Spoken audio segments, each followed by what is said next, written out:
बिस्मिल्लाहिर्रहमानिर्रहीम। अस्सलाम वालेकुम। मैं जकी अब्बास हूं। नाज़रीन, आज 13 नवंबर है, जुमेरात का दिन है और टर्की इस वक्त इजराइल के असाब पे सवार हो चुका है, क्योंकि वो टर्की जिसके ऊपर मुसलसल इल्जाम आयद किए जा रहे थे कि ये फैसिलिटेटर है, ये इजराइल को भरपूर तरीके से फैसिलिटेट कर रहा है। टर्की से गैस वहां जा रही है, उनकी उनकी पोर्ट से होती हुई बाकायदा तौर पर उनको गैस की सूरत में, पैटर्न की सूरत में हर तरह से फैसिलिटेट किया जा रहा है। जब ये फलस्तीन की जंग छिड़ी हुई थी, लेकिन अभी 2 साल के बाद जब जंग बंदी हुई है, उसमें जो टर्की है उसका एक बड़ा जबरदस्त किस्म का किरदार रहा।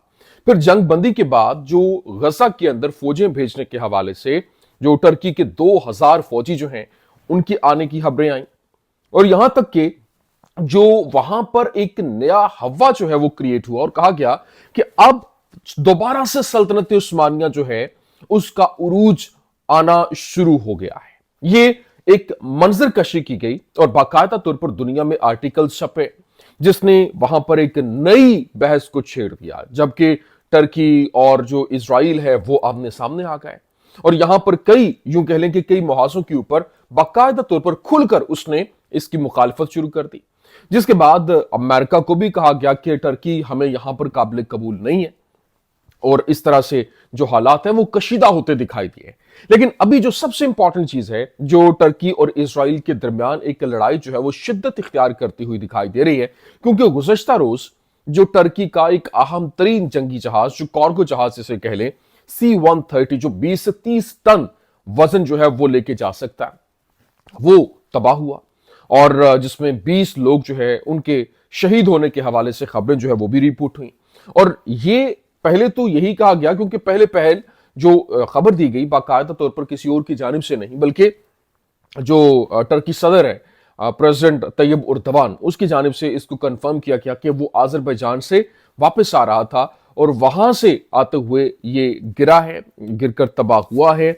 और जिसके बाद एक नई बहस छिड़ गई, क्योंकि 2 से 3 पहलू बताए जा रहे थे कि ये फनी खराबी की वजह से हो सकता है, कोई पुर्जा खराब हुआ हो इसकी वजह से, लेकिन जो बरतानवी माहिर पायलट है उसके तहलका खेज इंकशाफ ने तो यूं कह लें कि एक हर तरफ से वबाल खड़ा करके रख दिया है कि कैसे हो सकता है, मतलब जंगी जहाज को कैसे गिराया गया है, मार कैसे गिराया गया। ये बड़ी अहम स्टोरी है, ये आपके सामने रखना। फिर टर्की जो है उसकी जानिब से जवाबी कार्रवाई जो है उसका करने का ऐलान किया गया और अब ये लड़ाई, ये जो जंग है, फैलने का खदशा जो है वो जाहिर किया जा रहा है, जबकि इंटरनेशनल कुव्वतें बाकायदा तौर पर इसको कवर अप देने की कोशिश कर रही हैं, अमेरिका कंट्रोल करने की, ताकि ये बात एक्सीड नहीं करे। अब ये क्या मामला है ये आपके सामने रखना है। और फिर इसके साथ साथ जो ईरान है, ईरान की जानिब से अपनी एक नई जो वहां पर जिस तरह से नतंस है, अस्फहान है, उनकी जो न्यूक्लियर साइट्स हैं, उन्होंने बाकायदा तौर पर जहां पे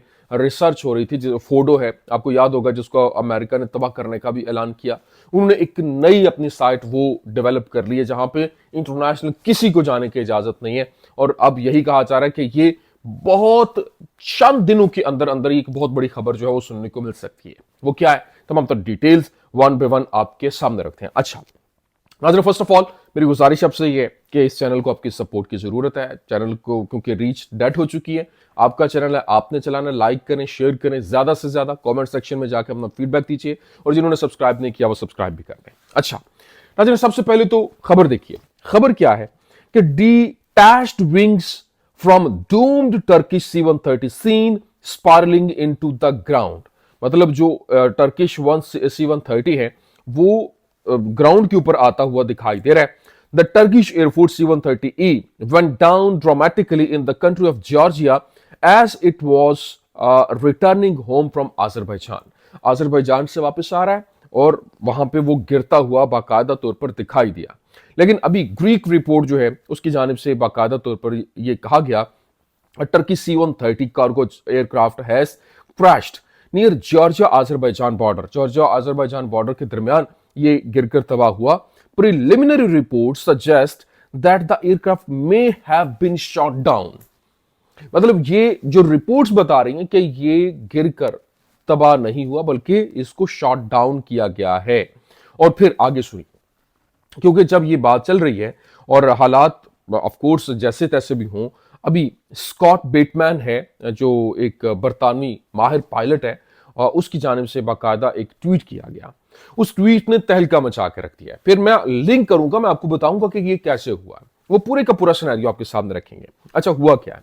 हुआ जनाबे वाला ये है कि उसने लिखा, as many of you know I flew the C-130 for most of my RAF career, firstly as an air load master and latterly as pilot and captain. पहले मैंने बहुत से लोग जानते हैं मैं C-130 का माहिर पायलट रहा हूं, मैंने चलाया है।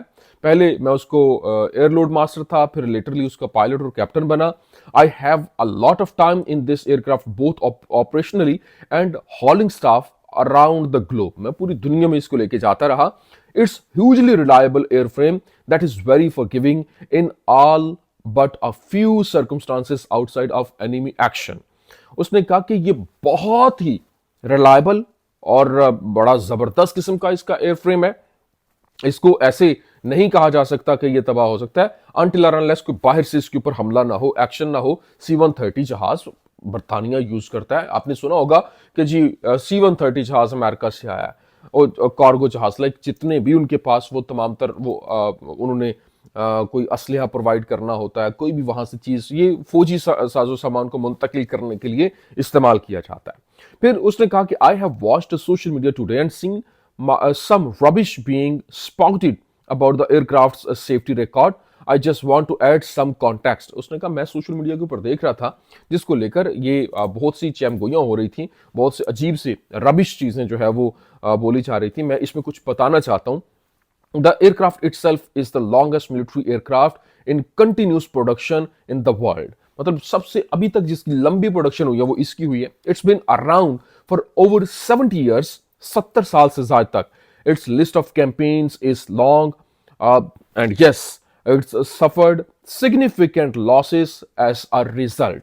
और इसमें कई लॉस भी हुए, ऑलमोस्ट 15% ऑफ ऑल लाइक जब इसका जो हुआ है तकरीबन जब से ये बिल्ट हुआ अभी तक 15% इसको कोई डैमेज या हिट हुआ। This doesn't mean they have all been lost to accidents. 29 were lost in ground action, and the US lost over 70 in 70 years. 70 सालों के अंदर तकरीबन 29 जो है वो लॉस हुए, लेकिन ये ग्राउंड एक्शन की वजह से हुए हैं। आप समझ आइए, आपको ये ऐसे नहीं हुआ। उसने पूरी की पूरी कहानी खोल के रख दी। उसने कहा कि हमने 6 एयरक्राफ्ट करियर जो है वो खोए ऑपरेशनल थिएटर्स के अंदर, लेकिन ये ऐसे नहीं हो सकता, इसके पीछे एक स्टोरी है। अगर इसको निशाना बनाया जाएगा तभी ये मामला होता है। तो ये आप अंदाजा लगा सकते हैं। और अब आ जाएं, अभी तक टर्किश जो गवर्नमेंट है उसकी जानिब से वो जो 20 लोग इनके शहीद हुए वो नहीं बताया गया कि उनमें कौन कौन से थे, किन किन अहम तरीन पोजिशन के ऊपर थे। आपको याद होगा 2-3 वाकयात आपको मैं इसके साथ इंटरलिंक करता हूं। नंबर 1 तो ये कि जब ये हुआ लेबनान और इजराइल वॉर हुई जिसमें हिजबुल्लाह की टॉप लीडरशिप जो है उसको निशाना बनाया गया और पेजर डिवाइसेस का इस्तेमाल करके वो हमला हुआ और बड़ी तादाद में उनकी जो लोग हैं मतलब वो टारगेट हुए। और इसको बाकायदा तौर पर मोसाद का जो चीफ है उसने अपना कामयाब तरीन ऑपरेशन करार दिया। ठीक है, अब ये मैं इसके ऊपर डिटेल्ड व्लॉग कर चुका हूं। दूसरे पहलू के ऊपर आ जाएं, सेम वाकया, क्योंकि ये भी जंग में 2024 में ही हुआ। 2024 के अंदर ही आई थिंक जो इब्राहिम रईसी हैं, ईरानी सदर जो शहीद हुए, वो भी अजरबैजान से वापस आते हुए उनका भी तैयारा तबाह हुआ था, जिसमें उनके वजीर खारजा जो है वो भी साथ में उनके शहीद हुए थे। तो वो कहा जाता है कि वो भी बेसिकली बाद में जो रिपोर्ट्स आई कहा गया कि इसको भी इसी तरह से टारगेट किया गया है, इसको शॉट डाउन किया गया है, रादर देन ये टेक्निकल फनी खराबी की वजह से नहीं हुआ। तो इसका मतलब ये है कि वहां पर जो कुछ वो चीजें हुई, और मोसाद चीफ बाकायदा तौर पर ये दावा कर रहा था, उसने कहा कि पूरी दुनिया में कोई मुल्क ऐसा नहीं है जहां पर उनका कंट्रोल नहीं है और वो किसी भी जगह के ऊपर उसी तरह की कार्रवाइयां कर सकते हैं जिस तरह से उनकी एक डॉक्यूमेंट्री, मतलब वो जो इंटरव्यू है वो बड़ा वायरल भी हुआ। तो ये एक अहम तरीन पहलू था, मैंने कहा आपके सामने रख दें, क्योंकि अब ये लड़ाई एक अहम तरीन मोड़ इख्तियार करती हुई दिखाई दे रही है। और यहां पर अगर ऐसा है, इसके ऊपर ये तो जो मैंने आपके सामने कुछ एविडेंसेस रखे, अगर इस तरह से होता है तो फिर उसके बाद मामला बहुत खतरनाक हद तक जो है वो खराब हो जाएंगे और एक नई जंग, एक नई लड़ाई जो है वो यूं कह लें कि एक बार फिर से सामने आती दिखाई दे रही है।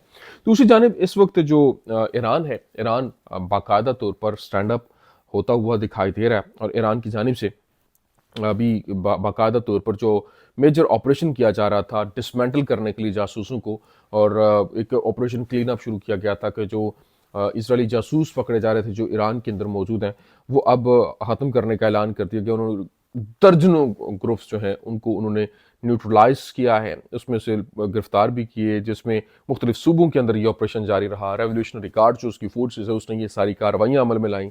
लेकिन अभी एक बड़ी खबर सामने आई है कि Iran has reportedly built a new uranium enrichment facility, कि ईरान ने नई यूरेनियम एनरिचमेंट फैसिलिटी जो है वो बिल्ड कर ली है और उसने कोड नेम उसको दिया है किर्क माउंटेन का। जबकि कहा जा रहा है ये नेतन्स और उसके नज़दीक वाक़ है, जबकि उन्होंने किसी भी इंटरनेशनल इंस्पेक्शन वहाँ पर देने से इनकार कर दिया। उनका इस साइट के ऊपर किसी किस्म की कोई इंस्पेक्शन नहीं होगी और जो माहिर हैं वो ये क्लेम कर रहे हैं कि आइंदा आने वाले चंद दिनों के अंदर बहुत बड़ी जो कोई खबर है, कोई रिपोर्ट है वो सामने आ सकती है। तो ये इस वक्त की कुछ अहम तरीन अपडेट्स थी, मैंने कहा मैं आपके सामने रख दूं। उम्मीद करते हैं वीडियो आपको पसंद आई होगी। पसंद आने की सूरत में लाइक कीजिए, शेयर कीजिए और हमारे चैनल को सब्सक्राइब करना मत भूलिएगा। शुक्रिया।